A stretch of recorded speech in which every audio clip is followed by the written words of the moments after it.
los lenguajes de programación del siglo XXI. El presente. Detenemos deliberadamente nuestra historia de los lenguajes y de la algoritmia en torno a 1995.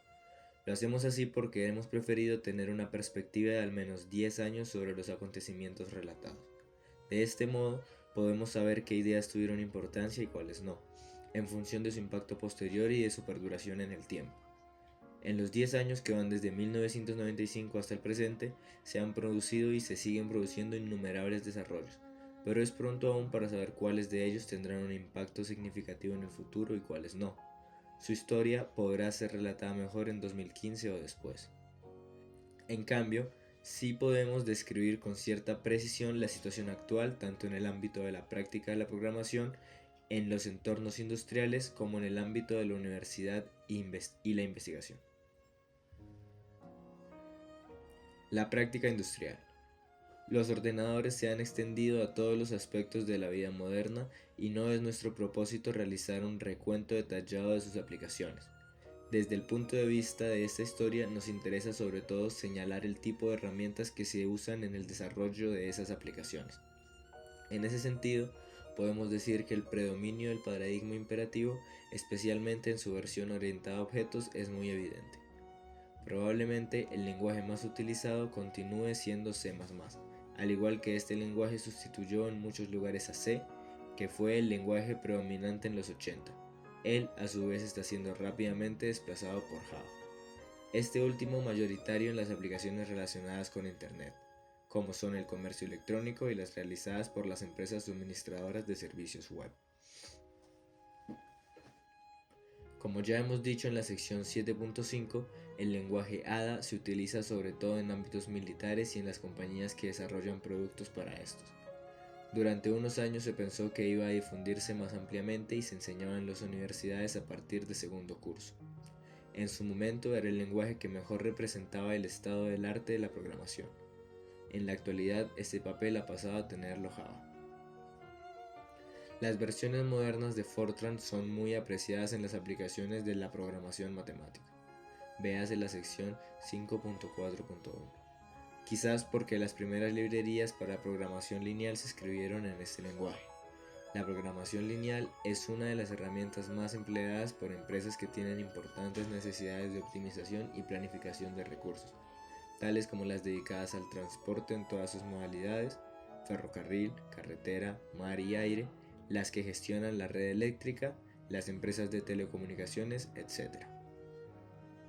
El resto de lenguajes imperativos citados en la historia, tales como Pascal y Smalltalk, incluso algunos en los años 50 como Lisp y COBOL, tienen pequeñas comunidades no significativas o se hallan en proceso de extinción. En los últimos años empiezan a ser frecuentes empresas de alto valor añadido que utilizan los lenguajes declarativos y sus herramientas asociadas. A veces se trata de empresas de elevada tecnología, como es el caso citado de Ericsson, y también de otras empresas de telecomunicaciones que ven en el paradigma declarativo un modo de disminuir sus costes de desarrollo. En otros casos, estas empresas se han formado alrededor de grupos o de personas individuales, salidos de los departamentos universitarios. La mayoría de estas empresas colaboran activamente con dichos departamentos a través de contratos o proyectos comunes. Sus áreas de aplicación giran frecuentemente en torno al uso de métodos formales para verificar hardware o software crítico. Las empresas aeroespaciales y aeronáuticas, las que diseñan circuitos integrados y otras que utilizan software crítico, son frecuentemente contratistas de estos servicios especializados. La investigación en la universidad. Un estudio, necesariamente incompleto, de las revistas científicas que se publican y de los congresos científicos internacionales que se realizan anualmente sobre temas relacionados con la programación nos pueden dar una aproximación a los temas que son actualmente objeto de investigación. La ingente mayoría de participantes en dichos congresos y revistas son profesores y doctorandos universitarios, lo que confirma que la universidad es la mayor impulsora de la investigación en este campo. Por orden de importancia numérica podemos distinguir las siguientes comunidades investigadoras. Ingeniería del software, sin duda la más numerosa. Entre sus objetivos están el desarrollo de métodos y herramientas que cubren todas las fases del desarrollo de un sistema informático, las cuales pueden resumirse en especificación de requisitos, diseño modular, codificación, validación y mantenimiento. Cada una de estas fases tiene sus lenguajes, métodos, herramientas y técnicas de comunicación específicas. Dado que el paradigma predominante es el orientado a objetos, muchas de estas herramientas suponen una implementación con este tipo de lenguajes. Sin embargo, no parece haber esfuerzos por desarrollar un nuevo lenguaje orientado a objetos. Como hemos visto en los capítulos precedentes, los lenguajes surgen en la fase final de un intenso desarrollo conceptual. El paradigma se encuentra en ese sentido y por el momento estabilizado. También incluimos en esta comunidad la investigación en bases de datos, un área que hemos dejado de lado en esta historia, y los diversos métodos de planificación, de estimación de costes y las métricas de diverso tipo que se utilizan para evaluar la calidad del software. Inteligencia artificial. Esta es un área que aquí hemos tocado tangencialmente. La hemos mencionado tan solo cuando ha dado lugar a lenguajes de programación innovadores, como son los casos de Lisp y de Prolog. Sin embargo, reúne una de las mayores comunidades investigadoras en informática. Se preocupa de temas tales como el procesamiento del lenguaje natural, tanto el reconocimiento como la articulación del habla o la comprensión del lenguaje escrito, la emulación de la capacidad humana de racionamiento lógico y la emulación de otras capacidades humanas como la visión y el reconocimiento de formas. Concurrencia. Aquí abundan los congresos y las publicaciones que se ocupan sobre todo de los aspectos formales de la concurrencia. Como dijimos en el capítulo 9, no parece haberse alcanzado todavía un consenso en cuanto a cómo verificar la corrección de un sistema concurrente.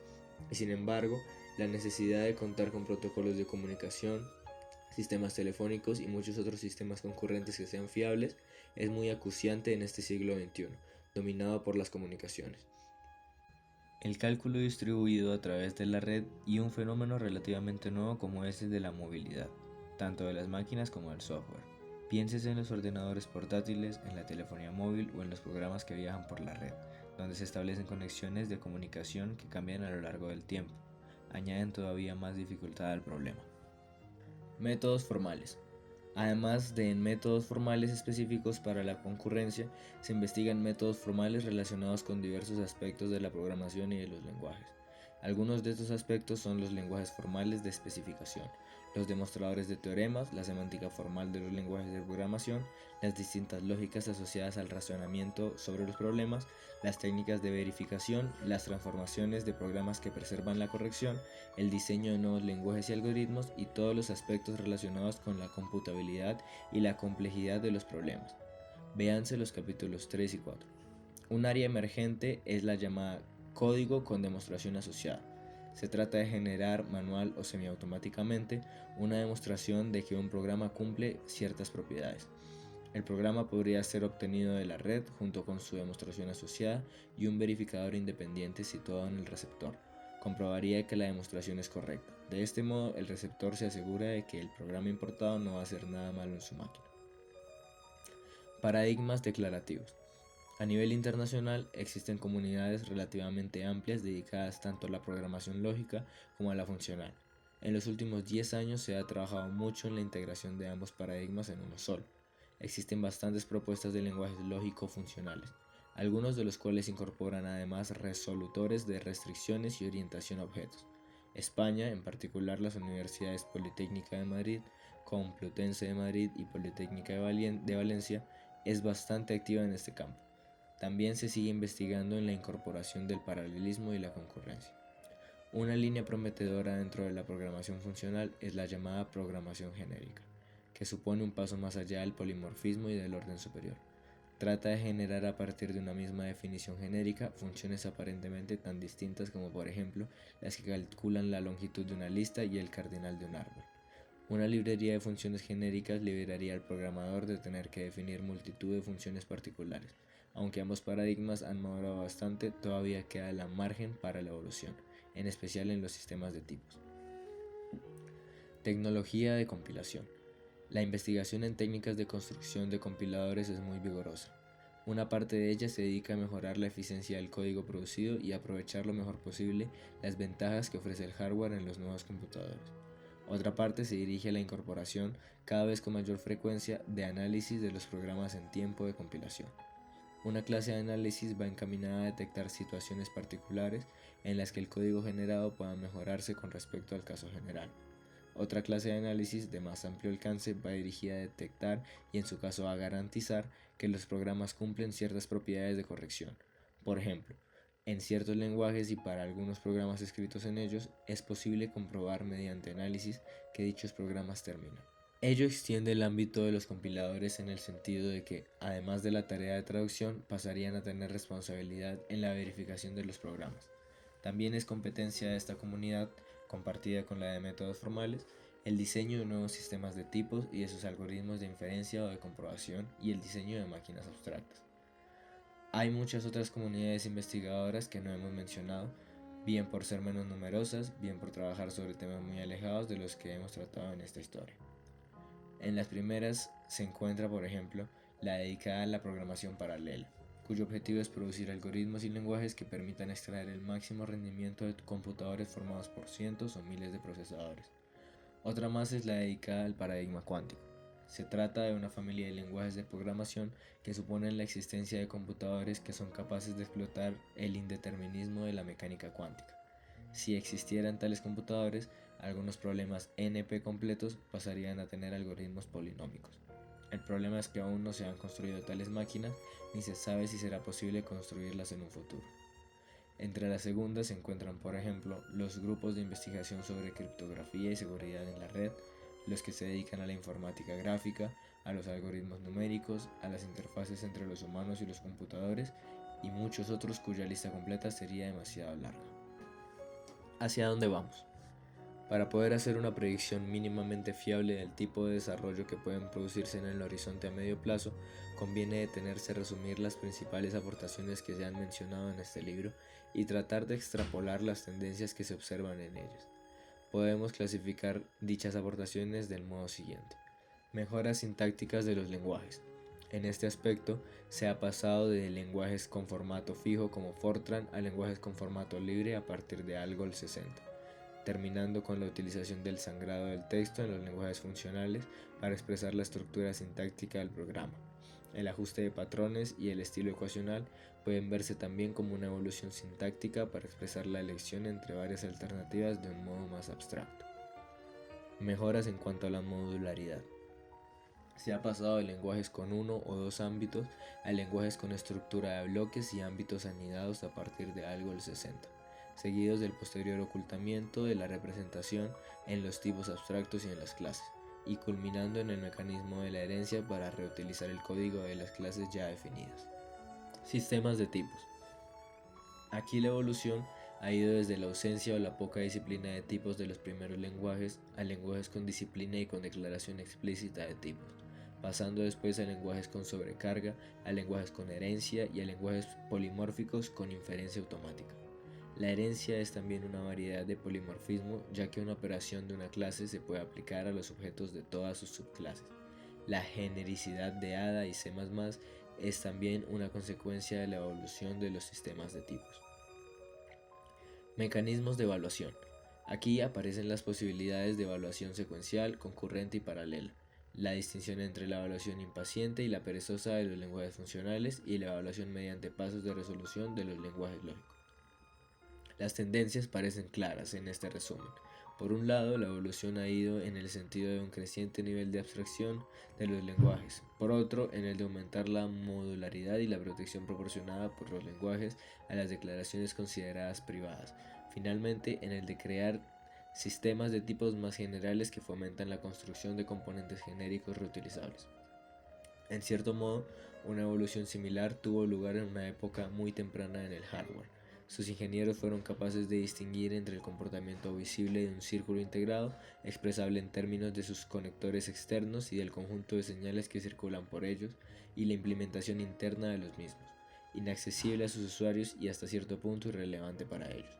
Por otro lado, los componentes hardware tienen un propósito bastante general y pueden ser conectados de diversos modos para dar lugar a circuitos más complejos. El tener una buena biblioteca de bloques reutilizables permite a sus ingenieros abordar el diseño de circuitos más grandes con menos esfuerzo y mayor fiabilidad. La situación no sería la misma si en cada diseño tuvieran que comenzar por el transistor. Muchos investigadores creemos que esa tendencia hacia la genericidad va a mantener. Los lenguajes de programación que requieren descender en cada nuevo diseño de las instrucciones más elementales serán relegados poco a poco a través de tareas especializadas de programación de sistemas. La programación en gran escala se hará, en cambio, con lenguajes que dispongan de muchos y potentes bloques reutilizables. Un fenómeno similar ya se dio en los años 50, cuando los lenguajes ensambladores fueron desplazando por los lenguajes de alto nivel. En este caso, los bloques reutilizables eran las instrucciones de alto nivel, que no dependían, como sucedía con los lenguajes ensambladores, de cada máquina concreta. Las razones que empujan en esta dirección son de dos tipos. Por un lado, económicas, ya que a medida que los sistemas se hagan más y más grandes, serán insoportables los costes de desarrollo actuales, cuyo volumen es debido en gran parte a que los programadores han de confeccionar sus programas escribiendo desde cero instrucción tras instrucción, sin poder aprovecharse del esfuerzo previo. Por otro lado, de tipo social. El fenómeno de los ordenadores es relativamente nuevo todavía, pero no cabe duda de que nuestra actividad depende cada vez más de ellos. No hay más que ver el caos que se genera en un banco o en un aeropuerto cuando se cae el sistema, y hay que volver a los procedimientos manuales. La sociedad dejará de ser tolerante con los informáticos y exigirá cada vez con más fuerza que los programas no fallen. Esa garantía solo se podrá alcanzar reutilizando bloques que estén sobradamente probados y reduciendo el código original a una porción cada vez más pequeña de los programas. Por tanto, es de esperar que se desarrollen mucho más las construcciones genéricas y las bibliotecas de componentes genéricos reutilizables. Si el aspecto de estos componentes será el de una jerarquía de clases y subclases, a el de una biblioteca de funciones polimórficas de orden superior, o el de un sistema de restricciones de alto nivel, es algo difícil de predecir. De hecho, cada paradigma evoluciona con objetos parecidos y unos paradigmas se aprovechan de los logros de otros. Quizás el lenguaje del futuro sea un lenguaje lógico funcional con restricciones, orientado a objetos y dotado de una implementación paralela. De hecho, se ha realizado mucho esfuerzo en los últimos años en la integración de paradigmas. El objetivo no es unirlos de cualquier modo, sino hacerlo de forma que se mantengan las ventajas que cada uno tiene por separado y que esas ventajas se potencien mutuamente en lugar de anularse. Otra tendencia que se observa y que creemos que se va a mantener es la del desarrollo de métodos formales y de las herramientas que faciliten su aplicación. Estamos de nuevo aquí ante el problema de la fiabilidad. En este punto es apropiado establecer un símil con otra actividad ingenieril, la arquitectura. Cualquier persona aficionada puede tomar unos ladrillos y un poco de cemento y construir una caseta para el perro en el jardín de su casa. Si lo que necesita es una casa de una planta, puede encargar la tarea a un grupo de albañiles dirigidos por un maestro de obra y probablemente conseguirá una casa suficientemente fiable. Pero si desea construir unas torres petronas como las situadas en Kuala Lumpur de 450 metros de altura, entonces necesitará de todos los conocimientos que la arquitectura pueda proporcionarle y quizás unos pocos más. No podría permitir que un poco de viento o un cálculo eficiente de la estructura pudiera echar abajo todo el edificio. Con la programación sucede algo parecido. Escribir un programa para llevar la contabilidad doméstica está al alcance de muchas personas, y si fallase ocasionalmente, el perjuicio producido nunca sería muy grande. Pero si trasladamos el mismo fallo al programa que controla un avión en vuelo, o al que monitoriza a un paciente en una unidad de cuidados intensivos, o al que controla las transacciones entre entidades bancarias, entonces el daño será simplemente inaceptable. Para evitarlo, se necesitan todos los conocimientos que la informática ha desarrollado a lo largo de su breve historia y quizás algunos por inventar aún. Los métodos formales unidos a lenguajes y a técnicas de modularidad adecuados son la única herramienta fiable de que disponemos actualmente para evitar los errores del software. Preveemos entonces una gradación en la calidad de los productos de software del futuro. Si un usuario desea un programa de andar por casa, podrá adquirirlo a bajo coste o libremente en la red, y a cambio aceptará que ocasionalmente pueda fallar. Si desea más calidad, estaría dispuesto a pagar más por él, pero entonces los posibles fallos que apareciesen implicarían algún tipo de responsabilidad civil o algún tipo de compensación económica por parte de la empresa suministradora. Se establecerán entonces sellos o certificados de calidad concedidos por organismos independientes en función de la calidad de los programas producidos.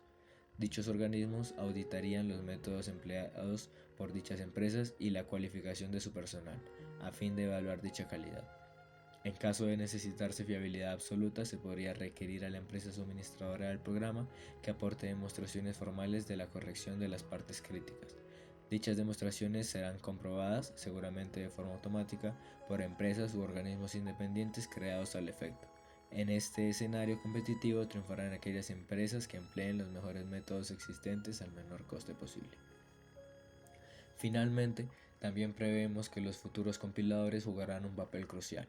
Evolucionarán hacia lo que hoy llamamos demostradores de teoremas. Su misión no consistirá simplemente en comprobar, como sucede hoy, la corrección sintáctica y los tipos de los programas. Se ocuparán de garantizar propiedades más complejas, tales como la terminación, el consumo de memoria, el tiempo de la respuesta, la ausencia de bloqueo y otros.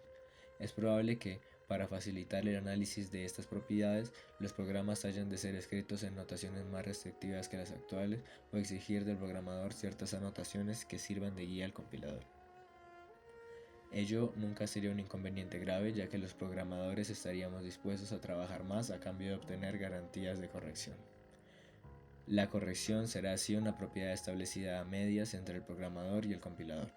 El propio compilador generará demostraciones formales de las propiedades conseguidas y las adjuntará al código para que sean comprobadas por verificadores independientes. Dichos programas certificados eliminarán una parte de la inseguridad actual de la red. Para alcanzar este futuro ideal están trabajando actualmente miles de investigadores. Al fin y a la postre, la programación es una ciencia exacta y los programas no se desgastan por el uso, por lo que no hay razones para permitir que fallen.